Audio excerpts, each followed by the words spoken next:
Hi, and welcome to Creation Entertainment Podcast. I'm Kit Bowen, and we've got a great show for you today. This week, Creation Entertainment co-CEO Adam Malin and I compare and contrast the different versions of the film Invasion of the Body Snatchers. From the 1956 film with Kevin McCarthy to the 1978 film with Donald Sutherland, we look at various versions of it throughout cinematic history, and it's a great deep dive into this film franchise that I really love.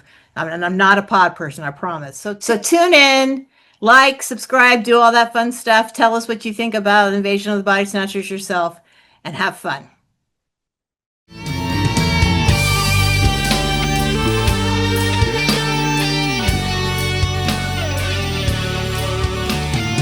Hi everybody, welcome to the Creation Entertainment Pop Culture Cinema Squad. I'm Adam Malin, joined as always by my illustrious cohort, Miss Kit Bowen. Hi everybody. Hey Kit, how are you? Good, I'm good. Kit, we've been waiting to do this for a long time. We're going to do the definitive breakdown on what has turned into, I guess, a franchise. It's an intellectual property, Invasion of the Body Snatchers, based on a novel from the 50s. And we discovered that there are at least 6 iterations of it. Three main ones and then 2 kind of fun ones, right? So why don't you start walking us through, starting from the 50s. First of all, do you have any background on the novel? It was written by Jack Finney, is who wrote the novel, and he was a co-writer on the original screenplay, the 1956 screenplay, which was also written by Daniel Wayne Waring. So he was the one and it was directed by Don Siegel. But I guess Finney's novel basically, took a look at the idea of an extraterrestrial alien life form somehow coming down onto Earth in some sort of either a fungus or a virus, depending on which movie you're watching. And it takes over people's bodies, like duplicates a body to a person who is no longer has any emotion, has any, sort of, they call them pod people. And basically the pod person became a saying because of the original film. So, but really, Kit, isn't it once again yet another 50s socialism, communism allegory? Yes. But you know what? I rewatched it just the other night. It holds up. I'm telling you, the 1956 movie holds up. Absolutely. If not in small part by its amazing star, Dr. Miles Bennett, played by the great, and I do mean great, Kevin McCarthy. Yes. So the 1956 one takes place in a small California town, Santa Mira. And it basically starts off in the pods have already, hatched basically. So people are starting to change in this small town, and people are coming to the only doctor who is in town, which is by Kevin McCarthy, Dr. Bennell. And they're all saying, well, it's not my uncle, it's not my aunt, it's not my mother. Those little kids screaming and crying and saying they're not the same.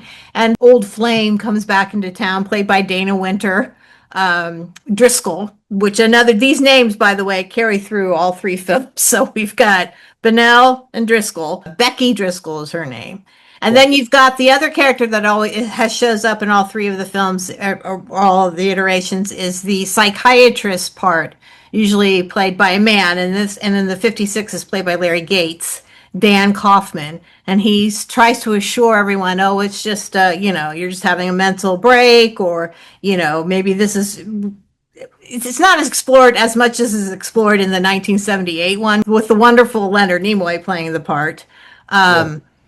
But in the sense that, it's basically, he's saying you're not crazy. It's just this and this and this. But people are like, well, da, da, da. So anyway, it comes down to, yes, people are being transformed into these beings and they're being hatched from these pods. So the 1956 one, Kevin McCarthy basically is the lone survivor. And he goes, it's a very famous scene of him running through traffic going, they're coming, everyone, please listen to me, they're coming. Apparently in the 1956 version, they ended the film with him running through traffic like that, screaming, and that's how the film ended. Kind of a very bleak, ambiguous ending. Yes.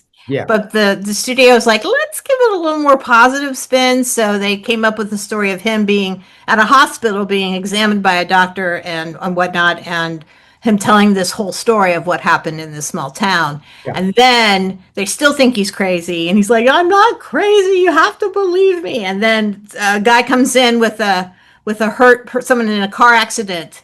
They come in and they go, "Yeah, I collided with some truck." And the weird thing is, they had these weird pod things that were in this truck, and the way they all go, oh, and then they call and they say, "Okay, we got to stop this thing." And then you see Kevin McCarthy's like sighing a breath of relief that they finally believe him. So that's how the 56 one ends. Well, those pods, I mean, honestly, you could find something that in your neighborhood grocery store if you look carefully enough. But we're going to talk about the effects from that, from and the pods from that film and all the different films. Yeah. So That's, the 1978 one, 30 years later, yeah, Philip Kaufman, who great writer director, he apparently loved the 1956. Who didn't? So he kind of does a re-envisioning, is how he calls it, of the story. This time it takes place in San Francisco, so a bigger city, bigger yeah, odds, right? Bigger stakes. And Donald Sutherland plays Matthew Bennell, who is yeah. a health inspector. He's So a health inspector this yeah. time. Yeah. Yep. Brooke Adams plays Elizabeth Driscoll, and she's a scientist, like a lab tech. Jeff Goldblum and Veronica Cartwright play the couple, and actually in the 1956, it was King Donovan and Carolyn Jones. Who was King Donovan, by the way? People seem to think he's a big thing. Oh, I mean, I recognize him from a lot of stuff. I just don't know off the top of my head what he's been Yeah. in before, but he was a character actor of that time. Jack Belichick character is a carryover from that film. Yep. Yeah. Yep, and then Carolyn Jones, who we all know from the Addams Family, she played his wife. Her name was Teddy in the 1956 version, Yeah. and in the 1978, it's Veronica Cartwright, and her name's Nancy. She has And a very pivotal part. And the thing is, I said to my husband last night, I was watching, and he goes, "I go, do you know what other sci-fi film she was in? That's a classic sci-fi." And he couldn't remember. Do you know? who, me? Yes, Of course. I mean, well, she's been in a bunch of stuff, but I'm but talking about that during that I mean, same that time. horrible scene in Alien after Yaphet Kotto gets it. Poor Veronica is the next one, and she's really fantastic. But what's so great about her is, as we're going to mention, she actually has an appearance in a later remake of the Yes, she Body does. Yes. film. But in the 1978, Kevin McCarthy has a very pivotal Sure enough. cameo, and he Kath, runs up to the car with Donald and Brooke, and he's like, they're coming, you gotta believe me, they're coming." And then you see him running down the thing, and then you see the all of the pod people running after him. So yeah. yeah. And then of course, go ahead. No, I said it's a great cameo. Yeah, Yeah. it's great. And then, of course, Leonard Nimoy plays the doctor who is trying to tell everybody they're not crazy, but they've got these issues, blah blah blah.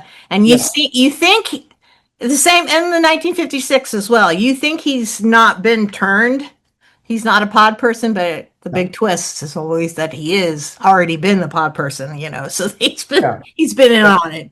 The thing about Leonard is that has such an interesting acting style that you can't really, he doesn't tip his cards. You really don't know what's going on in him internally. Right, He kind of comes off sort of as the characters that he is in the music videos of the songs that he did, like right, Bilbo Baggins and right. those music videos that Leonard did in I guess the early 70s or the mid 70s. He kind of has that vibe, Yep. turtleneck sweater, kind of preppy-ish, Yes. but cold and ultimately kind of chilling. Yeah. Yeah, Yeah, for sure. yeah, So, and then of course, same kind of thing happens, and the running through thing for all of these three movies that I'm going to talk about, is the sleep. So the transformation happens after they go to sleep. They have to sleep, and then the pod person bursts out the the whole premise that these alien spores from a dying world have, managed to make it to our planet. Exogenesis is kind of, I mean, this is something scientists have talked about, that there yeah, could be alien life that tries to seed itself on Earth.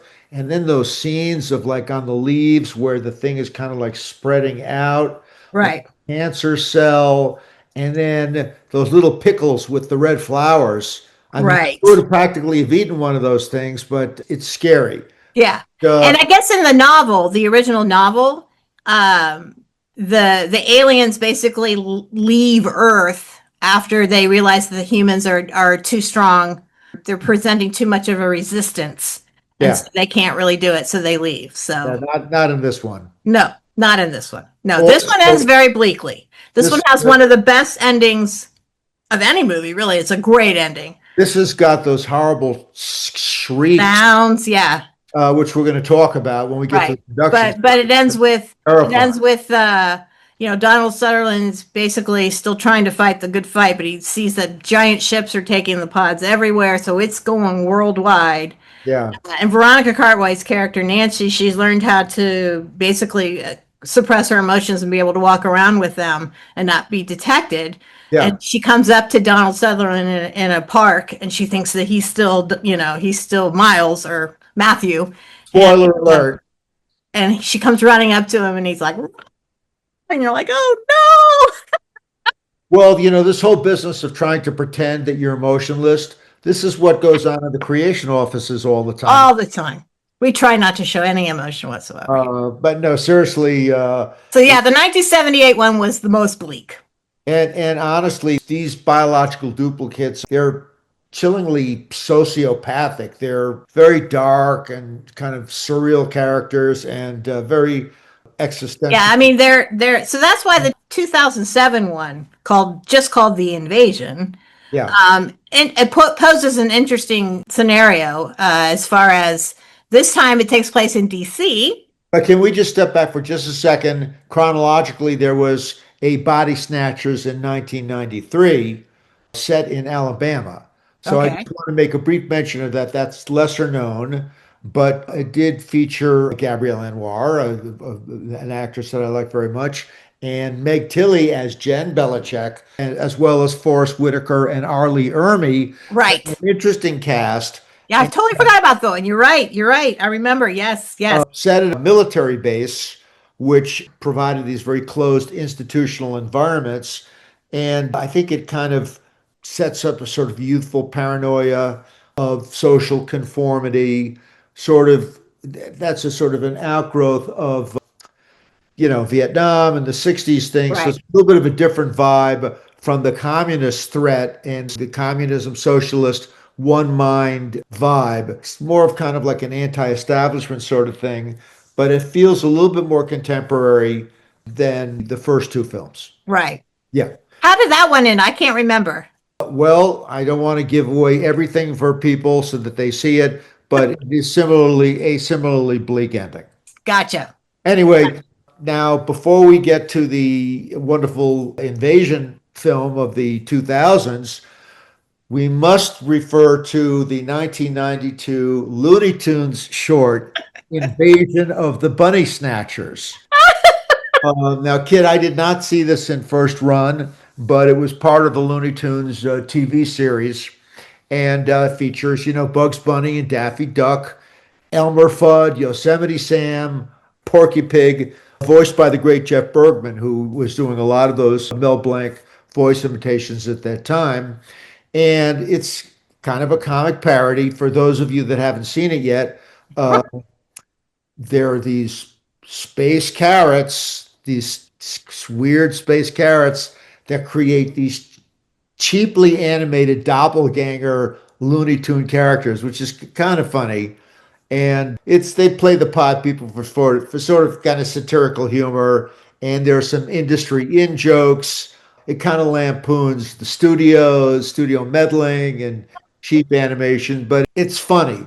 But the Yeah. interesting thing is that there's actually a series of sort of horror sci-fi Yeah. uh, tributes that they did at Looney Tunes, which we'll talk about. But I just wanted to mention historically that that's in there in 1992, kind of around the time of the other invasion film in the 90s. Yeah. Okay. Yeah. Well, I forgot about the 1993 Body Snatchers. I've actually seen that one too. I apologize. I Uh, definitely forgot about that one. That one's definitely in the mix for sure. Although the the characters invasion, aren't the same. The Invasion 2007 was a pretty important film. Yeah, so Yeah. the that came, brought everything up to the, to that time basically. Nicole Kidman now plays the psychiatrist. Her Yeah. name's Dr. Carol Bennell. Yeah. And she's the one listening to people saying, that their husband's not their husband, including, like you said, Veronica Cartwright makes a great cameo. She plays one of her patients, and she's like saying her husband's not her husband anymore, and that kind of thing. We also have Daniel Craig, who plays Ben Driscoll. So great. It's great to see Daniel Craig in that. Yeah, yeah, Yeah. I know. And he's a doctor. Yep. And then Jeremy Northman is plays a CDC official. So basically, this iteration of it is there is a space shuttle that is destroyed as it was re-entering the Earth's atmosphere, and it blows up. But Yeah. there's pieces of it that have been contaminated by some kind of weird fungus, which turns That into kind of reminds me of an Andromeda strain vibe. yep, Yeah. that turns into kind of a virus. So Yeah. you can infect someone. So it's not like they have, but it's still the same kind of thing happens. If you're infected, you're not transformed until you fall asleep. So once you fall asleep, then your whole body becomes transformed, and it's kind Oh, of kind totally. of pod-like, but not pod-like. The way I they mean, get. it's like you've got kind of like the body of a crab and the head of a social worker. So, um, I jest, of course. Anyway, the interesting thing about this one is that there are people who are immune to the virus, including Veronica Cartwright's character. She is immune to it, and you can see her being taken away and whatnot. So that's kind of how you find out. And so Nicole Kidman's son, Oliver, he's like 6 year olds or whatever, he is also immune. It's some kind of like if they've had the chicken pox or there's some kind, they explain it a little bit. I can't remember Well, exactly what the, Dr. Bennell's daughter is. It's yeah. not actually Nicole's daughter. No, yeah, Dr. Bennell's. Yeah, Yeah, Nicole Dr. Kidman's Bennell's daughter. Carol's son, Uh, Oliver. we also have a nice supporting piece from the great Jeffrey Wright. Yes. He comes in as like a second doctor, and he's the one who figures out about this it being a virus, and that, if they can get Oliver to them because he's immune, they can use the little boy's blood to create a vaccine, which is what they end up doing. So, but the kind of interesting part is, at the very end of that, it's Carol and Ben, but mostly Carol trying to get out of this major hubbub of where all the pod people are. Well, you know And what's she's got her son Oliver. She's trying to get out of the city. So what's chilling to me about it is that this foreshadows pandemic style quarantines. it does. Little did was ever anybody expecting 13 years later to be dealing with COVID, Yeah. but it does kind of get into that whole pandemic quarantine vibe, which is, really pretty scary. So it updates the allegory. But I love the last scene, is Jeffrey Wright's, walking through a crowd, the press, and they're asking him, is everyone cured? And he goes, well, if you think if you're saying everyone's cured, they're all human now. So for better Yeah. or for worse, everyone's Uh, human again. I didn't want to forgive me for stepping back just a second to the 1978 version with Donald Sutherland and Leonard Nimoy. There is this like old hobo guy who plays the banjo and he's got a dog. And Yes. they fall asleep, and then there's this horrible scene in the movie where after the dog, it's a pod dog with the guy's face on Well, it. what happens is, so, Donald Sutherland and Brooke Adams, the characters, Matthew and Elizabeth, are running through San Francisco trying to get in. They see the dog and the hobo asleep on the ground. They're like, wake up, and they can't wake him up, and they kind of run by, but he kicks the pod. So the pod gets somewhat, corroded is what happens. And so that's why you get the hybrid dog with the guy's face on it. It's so gross. Awful. It's really scary.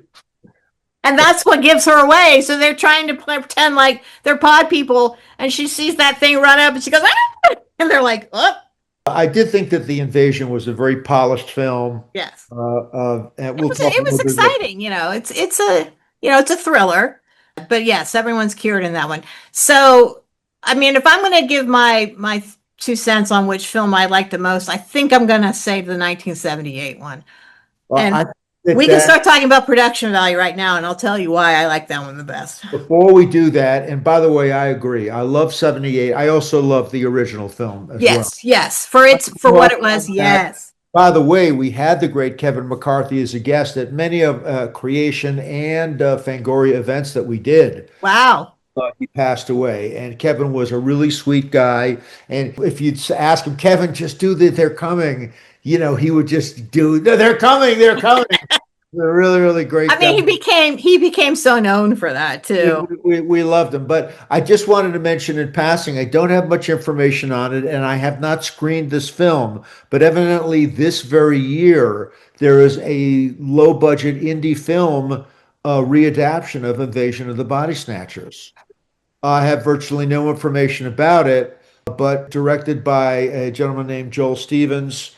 And for those of our viewers out there that have some more information on it, send in notes and comments. And as always, please like our episodes. If Yes, yes. Like and subscribe and do all that great stuff. Obviously, it is definitely a theme that can be used in many, many, many, many different ways. But certainly, Jack Finney had a little bit of a pulse there, coming up with the original concept of being, having someone that you love and all of a sudden be completely different and be not who they were. That's scary in itself. And it's really a 50s allegory that, that's where he was, the milieu that he was coming out of, the zeitgeist of the time. There was that same kind of vibe in Invaders from Mars. Yes, The, yes, the sense of, for those of you that didn't see it, we just did a wonderful recap of the Invaders from Mars and the homage to it. These 50s films with the paranoia, the communism, and the Russians, and the idea of the communism, the loss of personal identity, and the hive. I think it really informed those 50s films, and certainly, especially the 56 version yeah.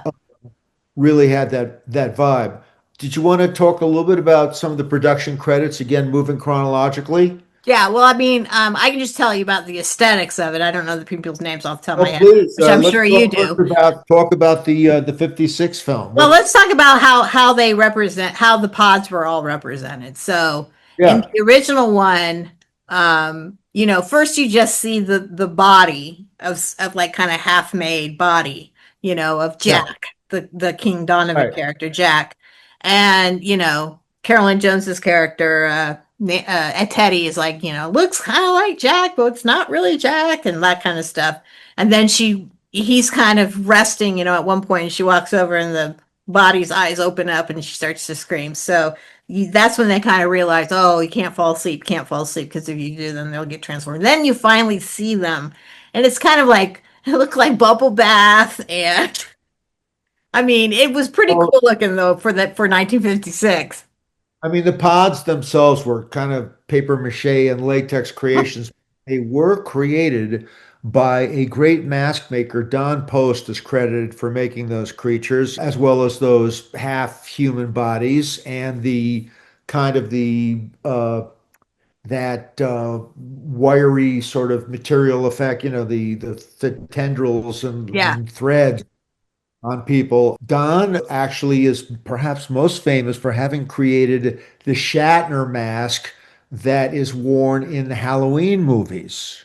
Oh, really? Yes, yes, he created that Shatner mask that the monster in Halloween actually wears, and he actually sold through Famous Monsters and other magazines Hollywood monster masks, and so that was his big business.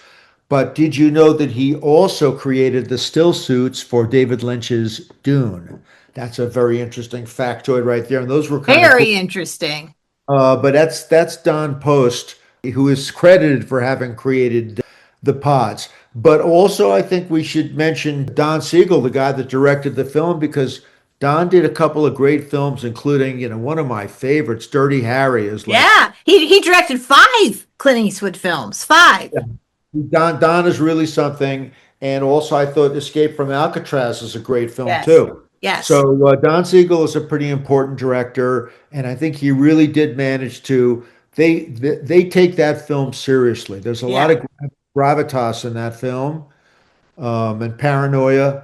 And I And think, also the sleep deprivation. You feel it. I mean, each of these actors in all the films have really sort of embodied that, just so tired, you know? I mean, especially the Bennell and Driscoll parts, because they're the ones who have it running around all the time. You're thinking, "Oh my God, how are they even functioning?" And it's not, they're not at some point. Yeah.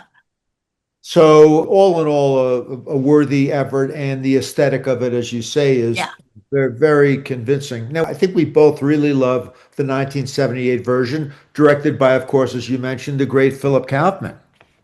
Yep, who wrote and directed a bunch of stuff, but I think one of his best is The Right Stuff, which is a great look at the space program in the 60s. Well, Just I an also love The outstanding Wanderers. film. The Wanderers is a great film, and Unbearable Likeness of Being is a Yes, yes, great movie as yes. Not well. many people have seen that one, though. A Yeah, lot of people have no. seen Right Stuff, but yeah.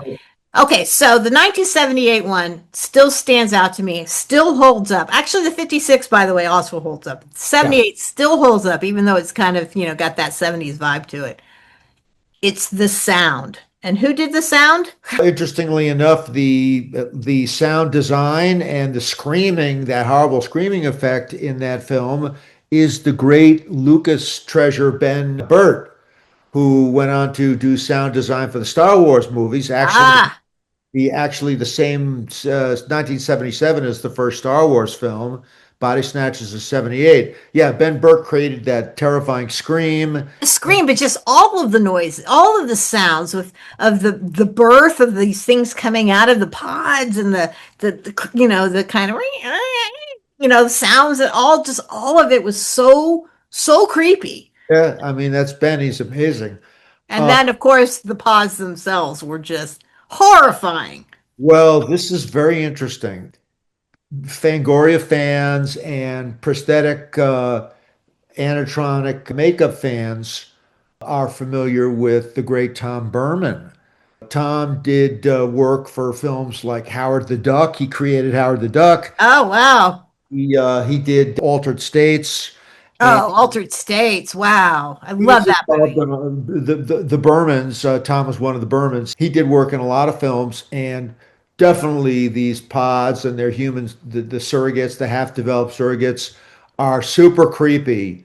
So I think he did honestly a great job. In Yes. the film. Very, very, very convincing. The Yes. film production pedigree and technicals are spot on. Yeah, so not only do we literally see how it works. These little flowers, they find these little flowers and they turn into these giant pods. And then Yeah. you see the gross one is where, it's Donald Sutherland and he's falling asleep kind of like on a balcony or whatever, and the little tendrils come up and grab him, so they're starting to coat him basically, and then you see this thing come out of the pod, and then the other thing that was terrifying is you can start to see how the human body, the one they're replacing, is disintegrating, Oh, it's awful. It kind of shrivels up and it kind of like things are flying off of his face, and it's does like, that. oh my God. It's really, really nasty. But It was just so creepy.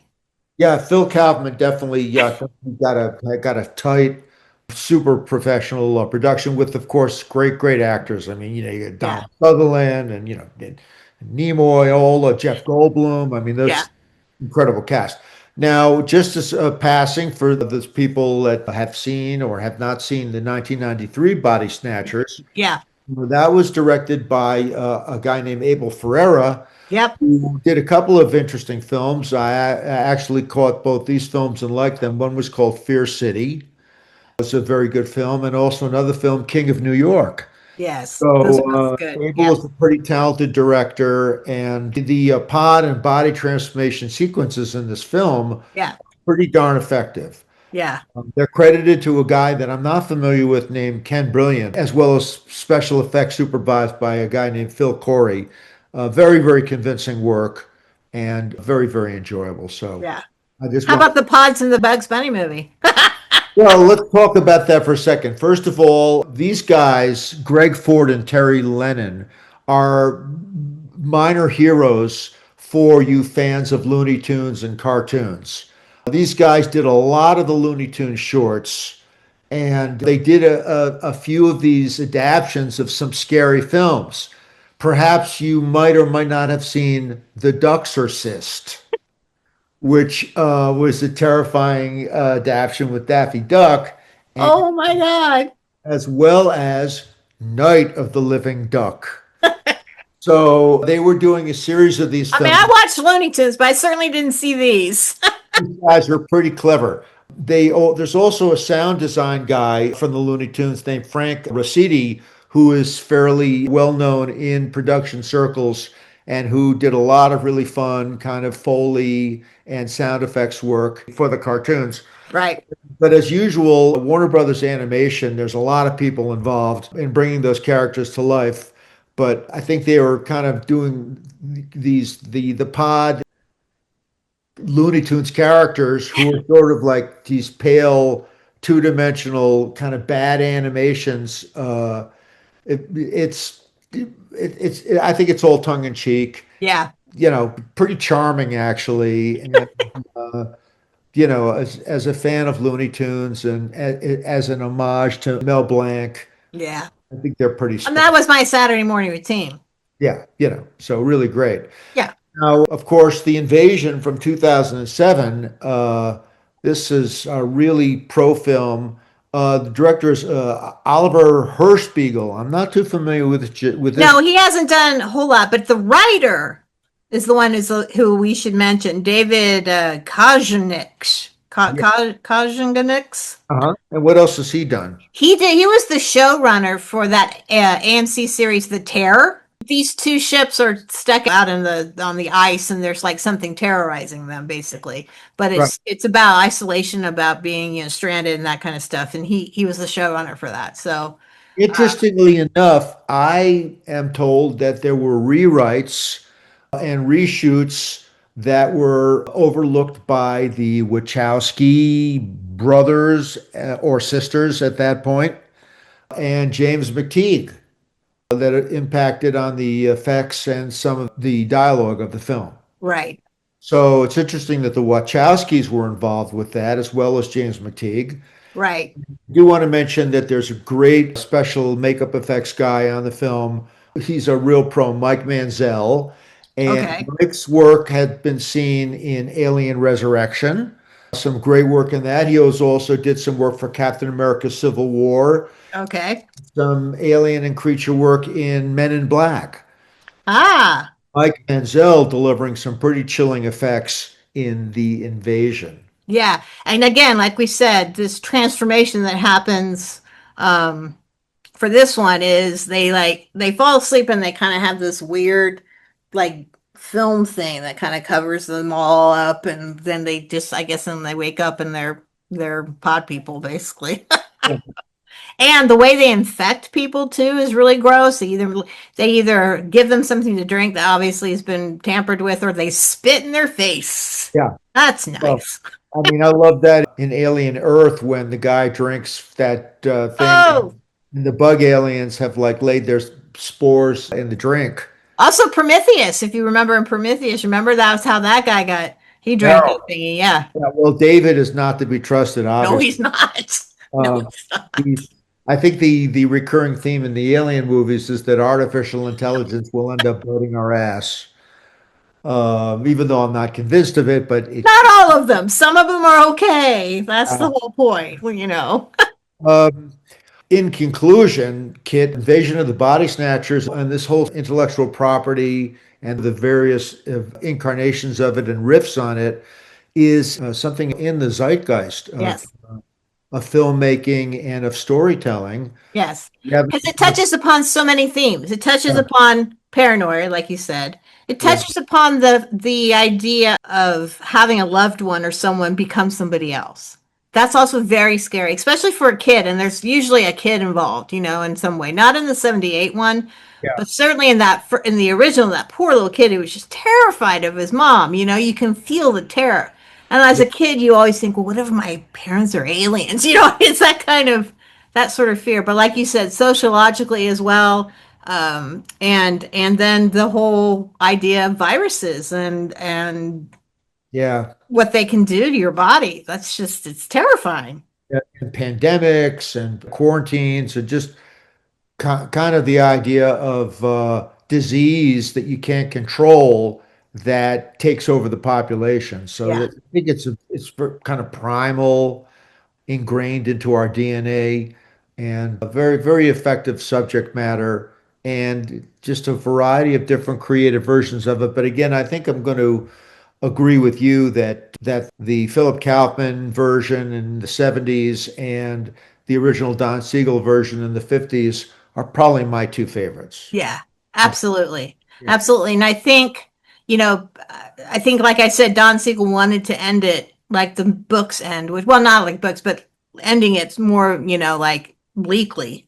And I think Philip Kaufman probably said, you know what, I'm gonna do that because I feel that that's a more powerful punch, and he didn't have the studio system telling he could do that. So, Yeah, yeah. and honestly, I mean, we live in a more nihilistic world, so bleak. Why not end in a bleak house manner? But it is honestly one of the best endings of any film because she's going, no, and he's going, it's Well, just I so think great.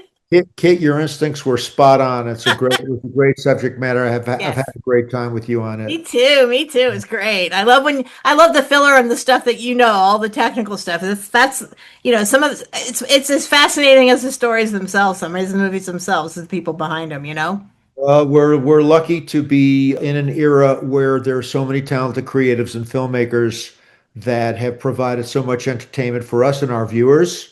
And I know we're going to be doing our countdown of our top 20 favorite aliens and our top 20 alien monsters in the weeks to come. So I hope all of our viewers will join us for that. Yep. As always, Kit, great working with you. Thank you, Adam. Thank That was you. great. To all our viewers, you guys. We'll see you guys again soon. Okay. Bye bye. It's a great, great film franchise, Invasion of the Body Snatchers. Absolutely one of my faves. So thanks for tuning in. Make sure you like and subscribe. And again, tell us in the comments some of Invasion of the Body Snatcher films. And we will definitely be back again with another podcast. So take care. Bye bye.